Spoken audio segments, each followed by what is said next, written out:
Hello, I am William Flamholtz on the night shift at the Fleetweather Ocean Routing Center in New York, and today is December 15th, 2023, at around 0300 GMT time. And this is the update for the North Atlantic basin for the next 5 days or so.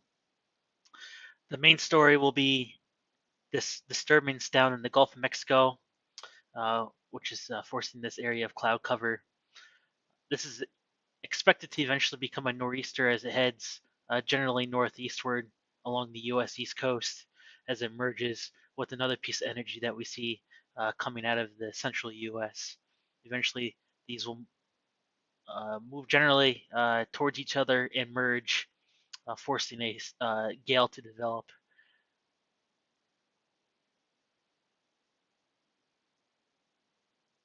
Now, if you look at the GFS model forecast from 1800 GMT time on the 14th, this is the most recent run. If we play this forward in time, we could see our gale begins to develop in earnest by the afternoon on the 16th local time. Then, as this moves to the northeast, it begins to deepen even more, bringing in a large area of squally weather, especially along the cold front that extends down to the Bahamas, Cuba vicinity. And then, as this pushes eastward, this entire area kind of overspreads much of the western Atlantic offshore the U.S. East Coast. And then as it continues northeastward, the area of heaviest weather will continue to spread eastward as well, south of the Canadian Maritimes and New England, before the system begins to quickly accelerate northeastward uh, past the Canadian Maritimes.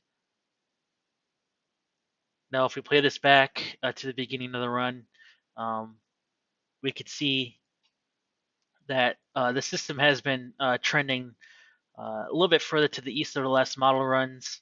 Uh, but if we go back into model time here, the previous model forecast, we can see that the system location has been changing pretty significantly over the next day or over the last day or so. So the exact track of this forecast, although is not set in stone yet, and there is still time for models to figure things out and get into a better consensus. This matters for vessels that are further out in the Atlantic. The exact track of this low will determine how far east the highest seas will overspread. So that'll be one thing to watch over the next couple days.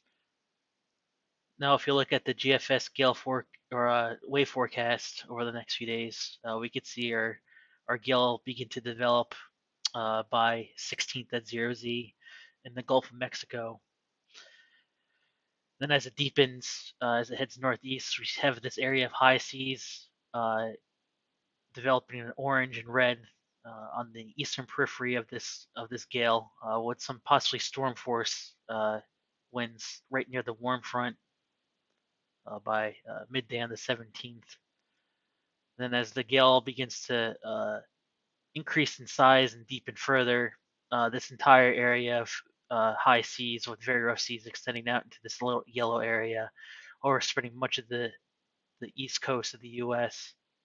Uh, really, really all the way out until Bermuda. Um, so large area of adverse weather that vessels will have to contend with over the next coming days. As we play the story through the 19th, this area of high seas begins to push northeastward towards the Canadian Maritimes as the low begins to exit the area. So by the 19th, 20th time frame, conditions should begin to slowly ease in this part of the world. Lastly, we'll take a look at the wave watch ensemble forecasts for significant wave heights above 18 feet or 6 meters or so over the next 5 days. If we play this forward in time, we can see that there's no area of concern through the first 24 hours on this latest run. But then we see an area starting to develop in the Gulf of Mexico as our low begins to deepen. And then this area moves eastward, overspreading the East Coast with a greater than 50% chance of higher than 6 meter seas off of North Carolina by, I believe this is the 18th at 0 GMT. and then the odds will increase as the low begins to further deepen and move northeastward, uh, producing a large area greater 80% of seas over 6 meters. Again, there is some variability on how far east this extends, with decreasing odds the further east you head away from New England. So we'll have to keep an eye on increasing or decreasing odds for development of these seas as the models become in better agreement with what will happen. If we play this forward in time again, we can see by the 20th, the odds will begin to decrease and move off the picture here out towards the open Atlantic. So there may be a prolonged period for vessels doing a Great Circle route to and from Europe, so that'll be something to keep an eye on as well. So that's about it for me.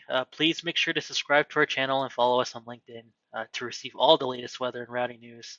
Once again, this was William Flamholtz from the Fleetweather Ocean Routing Center.